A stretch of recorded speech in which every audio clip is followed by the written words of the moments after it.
ഓം ശാന്തി 18/6/25 പ്രഭാതമുരളി ബാബ് ദാദ മധുബൻ.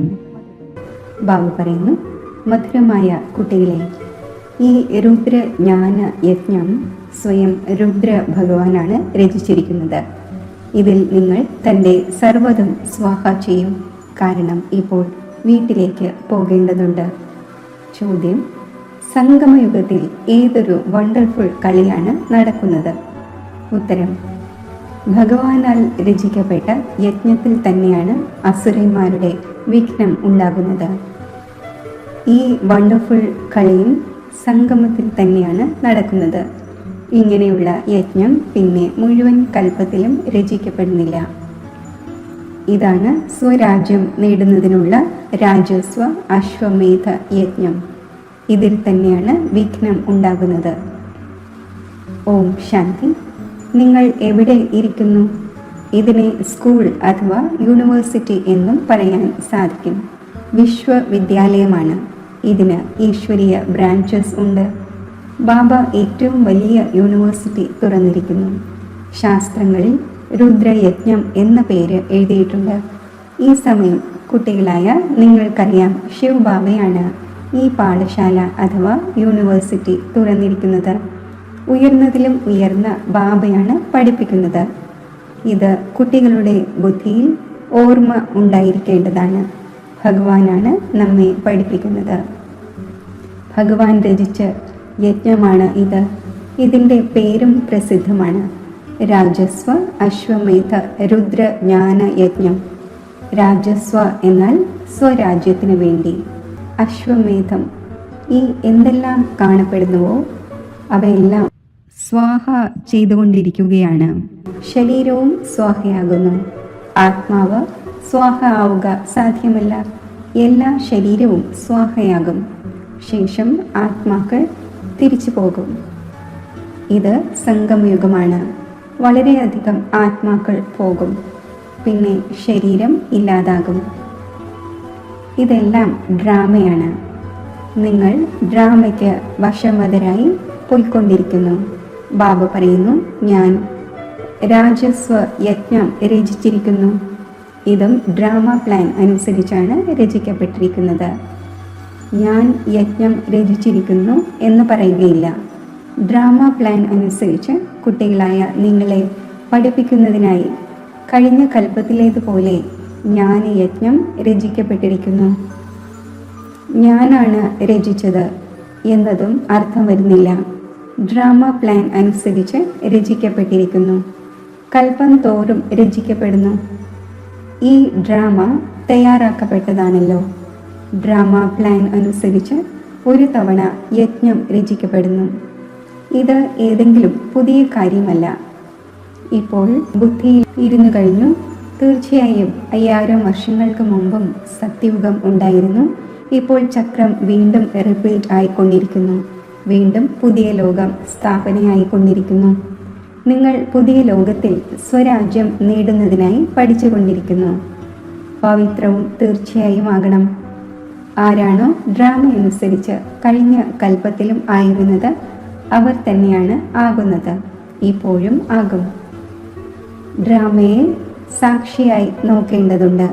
പിന്നെ പുരുഷാർത്ഥവും ചെയ്യേണ്ടതുണ്ട്. കുട്ടികൾക്ക് മാർഗവും പറഞ്ഞു തരണം. മുഖ്യമായ കാര്യം പവിത്രതയുടേതാണ്.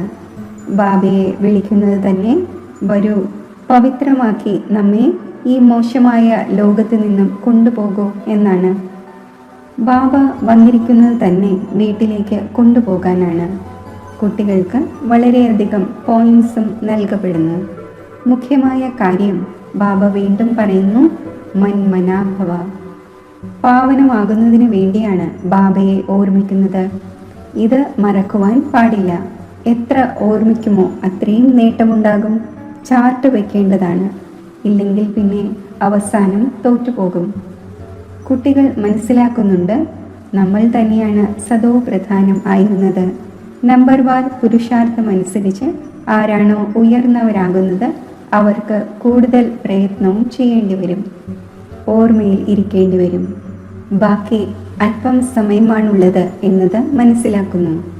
പിന്നെ സുഖത്തിൻ്റെ ദിനങ്ങൾ വരേണ്ടതുണ്ട്. തീർച്ചയായും നമ്മുടെ അളവറ്റ സുഖത്തിൻ്റെ ദിനങ്ങൾ വരേണ്ടതുണ്ട്. ബാബ ഒരു തവണയാണ് വരുന്നത്. ദുഃഖധാമത്തെ സമാപ്തമാക്കി തൻ്റെ സുഖധാമത്തിലേക്ക് കൊണ്ടുപോകുന്നു. കുട്ടികളായ നിങ്ങൾക്കറിയാം, ഇപ്പോൾ നമ്മൾ ഈശ്വരീയ പരിവാരത്തിലാണ്. പിന്നീട് ദൈവീ പരിവാരത്തിലേക്ക് പോകും. ഈ സമയത്തിൻ്റെ തന്നെ മഹിമയുള്ളത്. ഈ സംഗമം തന്നെയാണ് പുരുഷോത്തമം, ഉയർന്നതും ആകുന്നതിൻ്റെ യുഗം. കുട്ടികളായ നിങ്ങൾക്കറിയാം, നമ്മെ പരിധിയില്ലാത്ത ബാബ പഠിപ്പിച്ചുകൊണ്ടിരിക്കുന്നു. പിന്നീട് മുന്നോട്ട് പോകുമ്പോൾ സന്യാസിമാരും അംഗീകരിക്കും. ആ സമയവും വരുമല്ലോ. ഇപ്പോൾ നിങ്ങളുടെ പ്രഭാവം ഇത്രയും വരിക സാധ്യമല്ല. ഇപ്പോൾ രാജധാനി സ്ഥാപിതമായിക്കൊണ്ടിരിക്കുന്നു. സമയം ഉണ്ട്. അന്തിമത്തിൽ ഈ സന്യാസിമാരും മറ്റും വന്ന് മനസ്സിലാക്കും. സൃഷ്ടിചക്രം എങ്ങനെ തിരിയുന്നു എന്നതിൻ്റെ ജ്ഞാനം ആരെയുമില്ല. കുട്ടികൾ ഇതും അറിയുന്നുണ്ട്. പവിത്രതയിൽ എത്ര വിഘ്നമാണ് ഉണ്ടാകുന്നത്. അബലകളുടെ മേൽ അത്യാചാരം ഉണ്ടാകുന്നു. ദ്രൗപദി വിളിച്ചുവല്ലോ. വാസ്തവത്തിൽ നിങ്ങളെല്ലാവരും ദ്രൗപദികളും സീതമാരും പാർവതിമാരുമാണ്. ഓർമ്മയിൽ ഇരിക്കുന്നതിലൂടെ അബലകളും കുബ്ജകളും, അതായത് കൂനുള്ളവരും ബാബയിൽ നിന്നും സമ്പത്ത് നേടിയെടുക്കുന്നു. ഓർമ്മയിൽ ഇരിക്കുവാൻ സാധിക്കുമല്ലോ. ഭഗവാൻ വന്ന് യജ്ഞം രചിച്ചിരിക്കുന്നു.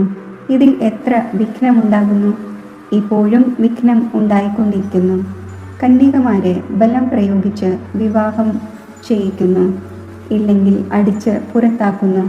അതിനാൽ വിളിക്കുന്നുണ്ട്, ഹേ പതീത പാവന വരൂ. അപ്പോൾ വന്ന് പാവനമാക്കുന്നതിന് വേണ്ടി തീർച്ചയായും ആ ഒന്നിന് രഥം ആവശ്യമാണ്. ഗംഗാജലത്തിലൂടെ പാവനമാകുന്നില്ല. ബാബ തന്നെയാണ് വന്ന് പാവനമാക്കി മാറ്റി പാവന ലോകത്തിൻ്റെ അധികാരിയാക്കുന്നത്. നിങ്ങൾ കാണുന്നുണ്ട്, ഈ പതീത ലോകത്തിൻ്റെ വിനാശം മുന്നിൽ നിൽക്കുന്നു. എന്തുകൊണ്ട് നമ്മൾ ബാബയുടേതായി മാറുകയും സ്വാഹ ആവുകയും ചെയ്തുകൂടാ? എങ്ങനെ സ്വാഹയാകും? ട്രാൻസ്ഫർ എങ്ങനെ ചെയ്യും എന്ന് ചോദിക്കുന്നുണ്ട്. ബാബ പറയുന്നു, കുട്ടികളെ, നിങ്ങൾ ഈ സാകാര ബാബയെ കാണുന്നുണ്ടല്ലോ. ഇദ്ദേഹം സ്വയം ചെയ്ത് പഠിപ്പിച്ചു കൊണ്ടിരിക്കുന്നു. എങ്ങനെയുള്ള കർമ്മം നമ്മൾ ചെയ്യുമോ നമ്മെ കണ്ട് മറ്റുള്ളവരും ചെയ്യും. ബാബ ഇദ്ദേഹത്തിലൂടെ കർമ്മം ചെയ്യിച്ചുവല്ലോ. എല്ലാം യജ്ഞത്തിൽ സ്വാഹ ചെയ്തു. സ്വാഹ ആകുന്നതിൽ യാതൊരു പ്രയാസവുമില്ല. ഇദ്ദേഹം വളരെ ധനികനുമായിരുന്നില്ല, ദരിദ്രനുമായിരുന്നില്ല, സാധാരണമായിരുന്നു. യജ്ഞം രചിക്കപ്പെടുമ്പോൾ അതിൽ ആഹാരപാനീയങ്ങളുടെ എല്ലാം സാമഗ്രികൾ ആവശ്യമാണല്ലോ. ഇത് ഈശ്വരീയ യജ്ഞമാണ്. ഈശ്വരൻ വന്ന് ഈ ജ്ഞാനയജ്ഞത്തിൻ്റെ സ്ഥാപന ചെയ്തിരിക്കുന്നു. നിങ്ങളെ പഠിപ്പിക്കുന്നു. ഈ യജ്ഞത്തിൻ്റെ മഹിമ വളരെ വലുതാണ്. ഈശ്വരീയ യജ്ഞത്തിൽ നിന്ന് തന്നെ നിങ്ങളുടെ ശരീര നിർവഹണവും നടക്കുന്നു. അവർ സ്വയം അർപ്പണമയമായും നമ്മൾ ട്രസ്റ്റിയാണ് എന്നും മനസ്സിലാക്കുന്നു. ഇവയെല്ലാം ഈശ്വരൻ്റേതാണ്. നമ്മൾ ശിവ് ബാബയുടെ യജ്ഞത്തിൽ നിന്നാണ് ഭക്ഷണം കഴിക്കുന്നത്. ഇത് വിവേകത്തിൻ്റെ കാര്യമാണല്ലോ. ഇവിടെയാകട്ടെ എല്ലാവർക്കും വന്ന് ഇരിക്കേണ്ടതില്ല. എല്ലാം എങ്ങനെയാണ് സ്വാഹ ചെയ്തതെന്ന് ഇദ്ദേഹത്തിൻ്റെ ഉദാഹരണം കണ്ടു. ബാബ പറയുന്നു, എങ്ങനെയുള്ള കർമ്മം ഇദ്ദേഹം ചെയ്യുന്നുവോ ഇദ്ദേഹത്തെ കണ്ട് മറ്റുള്ളവർക്കും തോന്നൽ വന്നു. വളരെ പേർ സ്വാഹ ആയി. ആരെല്ലാം ആയോ അവർ തൻ്റെ സമ്പത്തെടുക്കുന്നു. ബുദ്ധിയിലൂടെയും മനസ്സിലാക്കുന്നു, ആത്മാവ് പോകും, ബാക്കി ശരീരമെല്ലാം ഇല്ലാതാകും. ഇത് പരിധിയില്ലാത്ത യജ്ഞമാണ്. ഇതിൽ എല്ലാം സ്വാഹയാകും. കുട്ടികളായ നിങ്ങൾക്ക് മനസ്സിലാക്കിച്ചു തരുന്നു എങ്ങനെയാണ് ബുദ്ധി കൊണ്ട് സ്വാഹ ആയി നഷ്ടമോഹ ആയി മാറേണ്ടത് എന്ന്. ഈ മുഴുവൻ സാമഗ്രിയും ചാരമാകേണ്ടതുണ്ട് എന്നും അറിയാം. എത്ര വലിയ യജ്ഞമാണ്. അവിടെ പിന്നെ യാതൊരു യജ്ഞവും രചിക്കപ്പെടുന്നില്ല. ഒരു ഉപദ്രവങ്ങളും ഉണ്ടാകുന്നില്ല. ഈ ഭക്തി മാർഗത്തിലെ അനേകം യജ്ഞങ്ങളെല്ലാം തന്നെ സമാപ്തമാകുന്നു. ജ്ഞാനസാഗരം ഒരേ ഒരു ഭഗവാനാണ്. ആ ഒന്ന് മനുഷ്യ സൃഷ്ടിയുടെ ബീജരൂപമാണ്. സത്താണ്, ചൈതന്യമാണ്. ശരീരമാണെങ്കിൽ ജഡമാണ്, ആത്മാവാണ് ചൈതന്യം. ആ ഒന്ന് ജ്ഞാനസാഗരമാണ്. നിങ്ങൾ കുട്ടികളെ ജ്ഞാനസാഗരൻ ഇരുന്ന് പഠിപ്പിക്കുന്നു. അവർ വെറുതെ പാടിക്കൊണ്ടിരിക്കുന്നു. നിങ്ങളെ ബാബ മുഴുവൻ ജ്ഞാനവും കേൾപ്പിച്ചുകൊണ്ടിരിക്കുന്നു. ജ്ഞാനം അധികമായിട്ടൊന്നുമില്ല.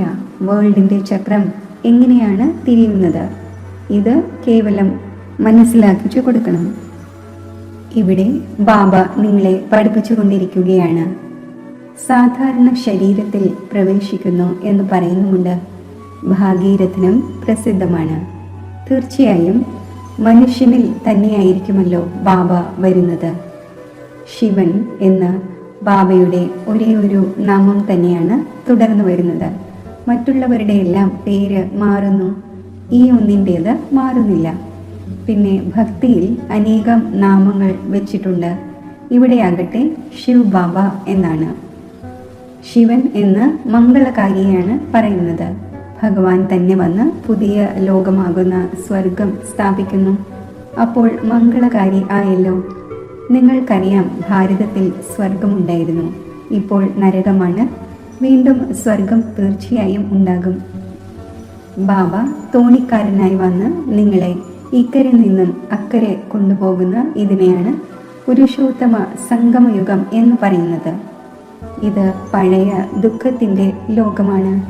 പിന്നെ തീർച്ചയായും പുതിയ ലോകം ഉണ്ടാകും ഡ്രാമ അനുസരിച്ച്. അതിനുവേണ്ടി നിങ്ങൾ ഇപ്പോൾ പുരുഷാർത്ഥം ചെയ്യുന്നു. ബാബയുടെ ഓർമ്മ അടിക്കടി മറന്നു പോകുന്നു. ഇതിൽ പ്രയത്നമുണ്ട്. പിന്നെ നിങ്ങളിലൂടെ ഏതെല്ലാം വികർമ്മം ഉണ്ടായോ അതിനുള്ള ശിക്ഷ കർമ്മഭോഗിൻ്റെ രൂപത്തിൽ അനുഭവിക്കേണ്ടി വരിക തന്നെ ചെയ്യും. കർമ്മഭോഗം അന്തിമം വരെ അനുഭവിക്കണം. അതിൽ മാപ്പ് ലഭിക്കുക സാധ്യമല്ല. ബാബ ക്ഷമ നൽകൂ എന്നൊന്നില്ല, അങ്ങനെ ഒന്നുമില്ല. ഡ്രാമ അനുസരിച്ചാണ് എല്ലാം നടക്കുന്നത്. മാപ്പോ മറ്റോ ഉണ്ടാകുന്നതേയില്ല. കർമ്മ കണക്കുകൾ തീർക്കുക തന്നെ വേണം.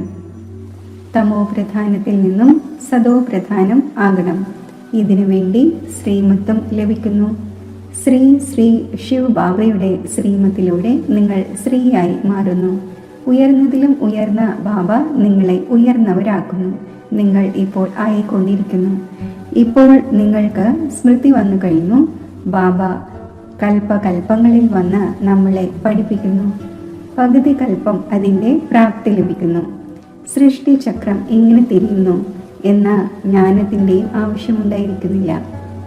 കൽപ്പം തോറും ഒരു തവണ വന്ന് പറഞ്ഞു തരുന്നു ഈ സൃഷ്ടി ചക്രം ഇങ്ങനെ തിരിയുന്നു എന്ന്. നിങ്ങളുടെ കാര്യമാണ് പഠിക്കുകയും പവിത്രമാവുകയും ചെയ്യുക. യോഗത്തിൽ ഇരിക്കണം. ബാബയുടേതാവുകയും പവിത്രം ആകാതിരിക്കുകയും ആണെങ്കിൽ 100 മടങ്ങ് ശിക്ഷയുണ്ടാകും, ദുഷ്പേരുണ്ടാകുന്നു. സദ്ഗുരുവിൻ്റെ നിന്ദകൻ ലക്ഷ്യസ്ഥാനം നേടുകയില്ല എന്ന് പാടപ്പെടുകയും ചെയ്യുന്നു. മനുഷ്യർക്കറിയില്ല ഇതാരാണ്. സത് പിതാവ് തന്നെയാണ് സദ്ഗുരുവും സത് ടീച്ചറും ആവുക. നിങ്ങളെ പഠിപ്പിക്കുന്നത് ആ ഒന്നാണ്, സത്യമായ സദ്ഗുരുവുമാണ്. ബാബ ജ്ഞാനത്തിൻ്റെ സാഗരമായതുപോലെ നിങ്ങളും ജ്ഞാനത്തിൻ്റെ സാഗരമാണല്ലോ. ബാബ മുഴുവൻ ജ്ഞാനവും നൽകി. അതിലൂടെ കഴിഞ്ഞ കൽപ്പത്തിൽ എത്ര ധാരണ ചെയ്തിട്ടുണ്ടോ അത്രയും തന്നെ ചെയ്യും. പുരുഷാർത്ഥം ചെയ്യേണ്ടതുണ്ട്. കർമ്മമില്ലാതെ ആർക്കും ഇരിക്കുവാൻ സാധിക്കില്ല. എത്ര ഹഠയോഗവും മറ്റും ചെയ്യുന്നു, അതും കർമ്മമാണല്ലോ. ഇതും ഉപജീവനത്തിന് വേണ്ടിയുള്ള ഒരു തൊഴിലാണ്. പേര് ഉണ്ടാകുന്നു, വളരെയധികം ധനം ലഭിക്കുന്നു. വെള്ളത്തിലും അഗ്നിയിലും നടക്കുന്നു. പറക്കുവാൻ മാത്രം സാധിക്കില്ല, അതിന് പെട്രോളും മറ്റും വേണമല്ലോ. എന്നാൽ ഇതിലൂടെ യാതൊരു നേട്ടവുമില്ല, പാവനമാകുന്നില്ല. ശാസ്ത്രജ്ഞന്മാരുടെയും മത്സരമുണ്ട്. അവരുടേത് സയൻസിൻ്റെ മത്സരമാണ്, നിങ്ങളുടേത് സൈലൻസിൻ്റേതാണ്. എല്ലാവരും ശാന്തിയാണ് യാചിക്കുന്നത്. ബാബു പറയുന്നു, ശാന്തിയാകട്ടെ നിങ്ങളുടെ സ്വധർമ്മമാണ്, സ്വയം ആത്മാവാണ് എന്ന് മനസ്സിലാക്കൂ. ശാന്തിധാമമാകുന്ന തൻ്റെ വീട്ടിലേക്ക് പോകണം. ഇത് ദുഃഖധാമമാണ്. നമ്മൾ ശാന്തിധാമത്തിൽ നിന്നും പിന്നീട് സുഖധാമത്തിലേക്ക് വരും. ഈ ദുഃഖധാമം സമാപ്തമാകണം. ഇത് നല്ല രീതിയിൽ ധാരണ ചെയ്ത് പിന്നെ മറ്റുള്ളവരെയും ധാരണ ചെയ്യിക്കണം. ബാക്കി അല്പം ദിവസങ്ങളാണുള്ളത്. ആ പഠനം പഠിച്ച് പിന്നെ ശരീര നിർവഹാർത്ഥം തലയിട്ടടിക്കേണ്ടി വരുന്നു. ഭാഗ്യശാലികളായ കുട്ടികൾ ഉടൻ നിർണയമെടുക്കുന്നു, നമുക്ക് ഏതൊരു പഠനമാണ് പഠിക്കേണ്ടത്, ആ പഠനത്തിലൂടെ എന്ത് ലഭിക്കുന്നു, ഈ പഠനത്തിലൂടെ എന്ത് ലഭിക്കുന്നു. ഈ പഠനത്തിലൂടെയാണെങ്കിൽ 21 ജന്മങ്ങളിലേക്കുള്ള പ്രാപ്തി ഉണ്ടാകുന്നു. അപ്പോൾ ചിന്തിക്കണം, നമുക്ക് ഏതൊരു പഠനമാണ് പഠിക്കേണ്ടത്. ആർക്ക് പരിധിയില്ലാത്ത ബാബയിൽ നിന്നും സമ്പത്ത് നേടണമോ അവർ പരിധിയില്ലാത്ത പഠനത്തിൽ മുഴുകുന്നു. എന്നാൽ ഡ്രാമ പ്ലാൻ അനുസരിച്ച് ആരുടെയെങ്കിലും ഭാഗ്യത്തിൽ ഇല്ല എങ്കിൽ പിന്നെ ആ പഠനത്തിൽ പറ്റിച്ചേരുന്നു.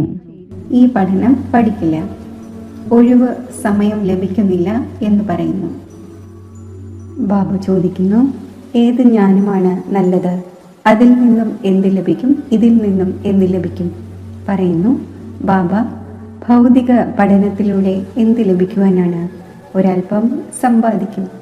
ഇവിടെയാകട്ടെ ഭഗവാൻ പഠിപ്പിക്കുന്നു, നമുക്കാകട്ടെ പഠിച്ച് രാജപദം നേടണം. അപ്പോൾ കൂടുതൽ ശ്രദ്ധ ഏത് കാര്യത്തിലാണ് കൊടുക്കേണ്ടത്? ചിലർ പിന്നെ പറയുന്നു, ബാബ ആ കോഴ്സ് പൂർത്തിയാക്കിയ ശേഷം വരാം. ഇവരുടെ ഭാഗ്യത്തിലില്ല എന്ന് ബാബ മനസ്സിലാക്കും. എന്തായിരിക്കും സംഭവിക്കുക എന്നത് മുന്നോട്ട് പോകുമ്പോൾ കാണാം. ശരീരത്തിൻ്റെ കാര്യത്തിൽ ഒരു ഉറപ്പുമില്ല എന്ന് മനസ്സിലാക്കുന്നു എങ്കിൽ പിന്നെ സത്യമായ സമ്പാദ്യത്തിൽ മുഴുകേണ്ടതാണ്. ആരുടെ ഭാഗ്യത്തിലുണ്ടോ അവർ തന്നെ തൻ്റെ ഭാഗ്യം ഉണർത്തും. പൂർണ്ണമായും ഊന്നൽ നൽകണം. നമ്മൾ ബാബയിൽ നിന്നും സമ്പത്ത് എടുത്തിട്ടേ പിന്മാറൂ എന്ന്. പരിധിയില്ലാത്ത ബാബ നമുക്ക് രാജപദം നൽകുന്നു. അപ്പോൾ എന്തുകൊണ്ട് നമ്മൾ ഈ അന്തിമ ജന്മം പവിത്രമായി കൂടാ? ഇത്ര അനേകം കുട്ടികൾ പവിത്രമായിരിക്കുന്നു, അസത്യം പറയുന്നില്ല. എല്ലാവരും പുരുഷാർത്ഥം ചെയ്തുകൊണ്ടിരിക്കുന്നു, പഠിച്ചുകൊണ്ടിരിക്കുന്നു, എന്നിട്ടും വിശ്വസിക്കുന്നില്ല. പരിധിയില്ലാത്ത ബാബ വരുന്നത് തന്നെ പഴയ ലോകത്തെ പുതിയതാക്കേണ്ടി വരുമ്പോഴാണ്. പഴയ ലോകത്തിൻ്റെ വിനാശം മുന്നിൽ നിൽക്കുന്നു. ഇത് വളരെ ക്ലിയറാണ്. സമയവും തീർച്ചയായും അത് തന്നെ. അനേകം ധർമ്മങ്ങളുമുണ്ട്. സത്യയുഗത്തിൽ ഒരു ധർമ്മമായിരിക്കും ഉണ്ടായിരിക്കുന്നത്. ഇതും നിങ്ങളുടെ ബുദ്ധിയിലുണ്ട്. നിങ്ങളിലും ചിലർ ഇങ്ങനെയുണ്ട്. അവർ ഇതുവരെയും നിശ്ചയം വരുത്തിക്കൊണ്ടിരിക്കുകയാണ്. നിശ്ചയം വരുത്തുന്നതിന് സമയം എടുക്കുന്നുവോ? ശരീരത്തിൻ്റെ കാര്യത്തിലും ഒരു ഉറപ്പുമില്ല.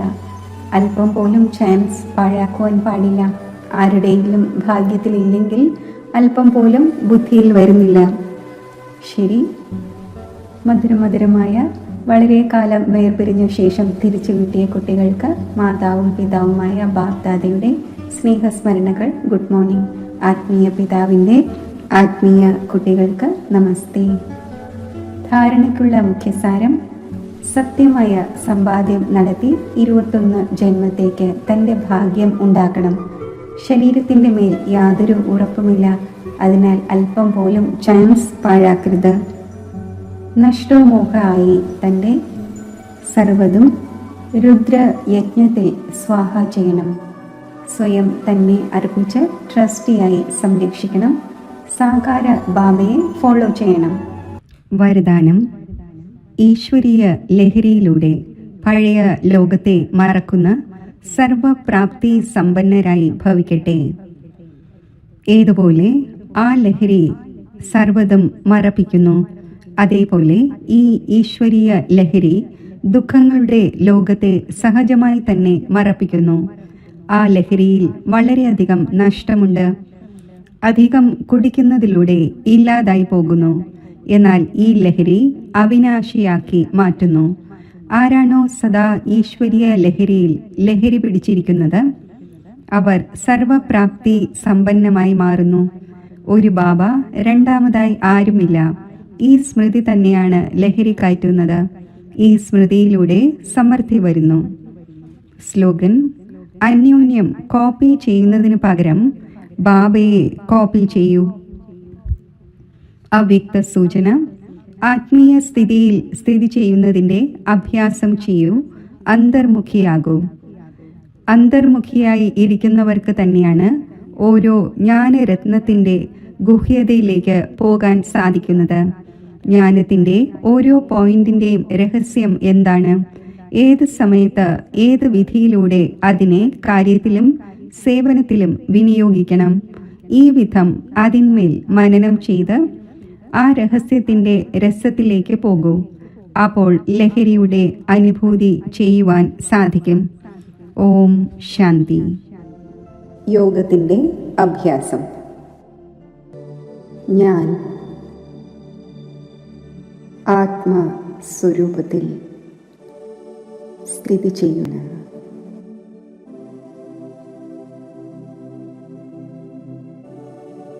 ഈ ആത്മസ്ഥിതി സുഖവും ശാന്തിയുമാകുന്ന സ്വധർമ്മത്തിൽ എന്നെ സഹജമായി സ്ഥിതി ചെയ്യിക്കുന്നു.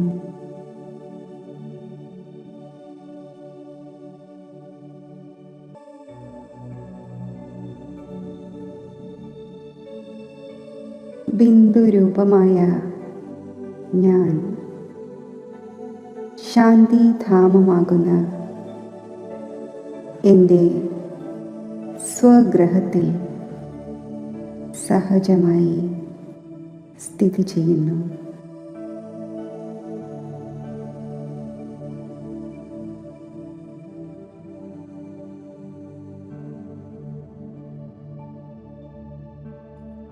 ശീതളമായ ഒരു സ്ഥാനത്തിരിക്കവേ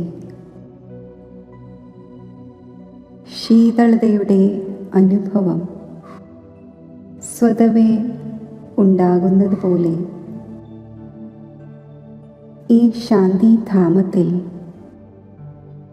ശാന്തിസാഗരനായ ബാബയുടെ സമീപത്ത് ഈ ഒന്നിൻ്റെ മാത്രം ഓർമ്മയിൽ മഗ്നമായിരിക്കുമ്പോൾ ഗഹനമായ ശാന്തിയുടെ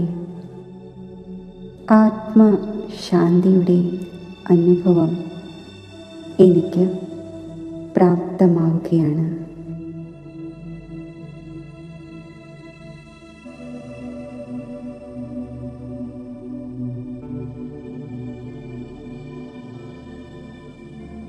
ബിന്ദുരൂപനായ ബാബയുടെ ഓർമ്മ എന്നിൽ ഉൾക്കൊള്ളപ്പെട്ടിരിക്കുന്നു.